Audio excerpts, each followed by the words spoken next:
6 ستمبر کو یوم دفاع پاکستان جہاں ملک بھر میں بھرپور جوش و جذبے سے منایا جاتا ہے، وہاں آج کا دن ہمیں اس شہدا کی یاد دلاتا ہے جو آج سے 56 سال دشمن کے بزدلانہ حملے کو شجاعت اور جانمردی سے ناکام بناتے ہوئے اپنی جانیں اس وطن پر نثار کرتے ہیں۔ پیارے بچوں، کیا آپ کو پتہ ہے 6 ستمبر کا خطبہ کیا تھا؟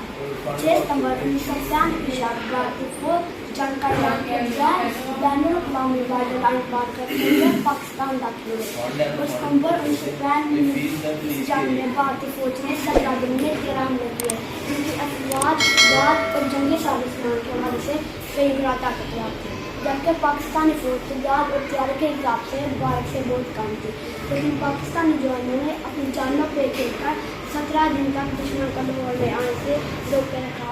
آگ جو آئے تھے شیانے کو لگانے، آگ جو آئے تھے شیانے کو وہ شعلے اپنے لوہے میں جا دی تھی۔ لوہے میں کسی جنگی مارگ میں راجا دل بٹی پہرا دے رہے تھے، وہ اس وقت لوہے سے ٹکے علاقے برتن میں کمپنی کمانڈر تعینات تھے۔ مجھے دل بٹی نے 5 دن تک بھارتی ٹینکوں کے سامنے سی سپلائی دیوار کی طرح ڈٹے رہے، لیکن 12 ستمبر 1965 کو بھارتی ٹینک کا گولہ اپنی چھاتی پر کھایا اور جانے چھاتی نوش کر گئے۔ سرگودا کے مقام پر 7 ستمبر 1950 میں پاک فضائیہ کے امن عالم محمد محمود عالم جیسے بہادر اور جاں باز پائلٹ نے ایک نیو باز کے 5 لڑ مارے اور ان کا یہ کارنامہ عظیم وقار کے طور پر کنیر بکاری ریکارڈ میں بیٹھ گیا۔ وطن کے ان نوجوانوں نے اپنی جانوں پہ کھیل کر اپنی جانوں پر جسموں پر بارود باندھ کر 120 بھارتی ٹینکوں کو دفن کر دیا تھا۔ 17 روز تک جاری رہنے والی اس جنگ کی گرد دھاتی کو بھارت کا سینکڑوں ٹینکوں اور درجنوں جنگی سامان سے محروم ہو چکا تھا۔ اس کا گرول دور چاہا تھا، ہڈیارہ سے لے کر کھیم کرنڈا سے لے کر چونڈا سے لے کر ہلواروں تک، واگا سے لے کر جام نگر تک، مسور سے لے کر کھیڑ تک، بنیاد سے لے کر دوارکا کے قلعے تک، ہر دف پاک فوج سے اترے کے پرچم لہرا رہے تھے۔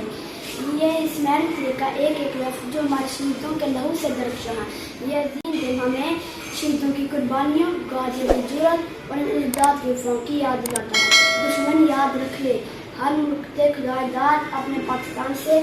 بے انتہا بے حد بے پایا محبت کرتا ہے۔ جب بھی گرے مجھے ظلم کنے کبھی یہ مشال جان ہم مقابل رہے، جب بھی گرے مجھے ظلم کنے کبھی یہ مشال جان ہم مقابل رہے، ہم نے مر کے تجھ کو سرخرو کر دیا، ہم بھی تیرے شہید میں شامل رہے۔ یہ شہدا کی قربانیوں کا نتیجہ کہ آج ہم آزاد خدا میں سانتے رہے ہیں۔ انہوں نے 1965 اور دیگر جنگوں میں آزادی کے چراغ کو روشن رکھنے کے لیے اپنے خون کا نذرانہ پیش کیا۔ ایسے ضرورت مند شہیدوں کی قربانی کو خراج عقیدت پیش کرنے کے لیے شان عادت سے نوازا۔